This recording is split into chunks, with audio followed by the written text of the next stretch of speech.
אלתר. בין בני משפחתי הקרובים יותר, אלתר היה היחיד שעבר את כל מלחמת העולם השנייה בצבא האדום, חייל רגלי, בדרגה נמוכה עד יום השירות האחרון. לא מאלה המגינים על המלך, אלא מאלה הנידונים להקרבה על הלוח השחור לבן האכזר. כן, אתה צודק, עשיתי את כל הדרך עד ברלין, אמר לי פעם כשביקרתי אצלו בחופשה קצרה במושב הדרומי, שבו בנה לו בית אחרי שקיבל מהסוכנות 2 פרות וסוס. ילדיו היו מקסימים. דלות ביתו העציבה אותי. המושב שלכם עני? שאלתי את אחד הבנים. אני לא חושב, ענה.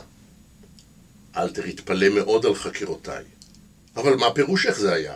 קרבות, וימים בין הקרבות, ולילות. מה יש כאן לספר? ואתה רואה, אני חי. הראיתי לך את התצלום שלי מהצבא. אתה נראה מצוין בתצלום. גאה, מצוחצח. אתה רואה, אמר? ניקח מפה ותראה לי את הדרך שעשית, ביקשתי. מפה? בוא נצא החוצה, אני אראה לך את האדמה שלי. זאת מפה. אם אתה כל כך רוצה לדעת על המלחמה, תלך לסרטים, תקרא.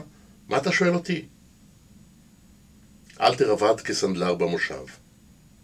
למחרת, מוקדם בבוקר, טיילנו בשדה.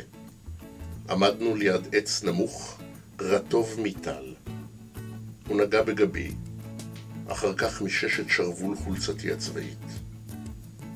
בד טוב מאוד,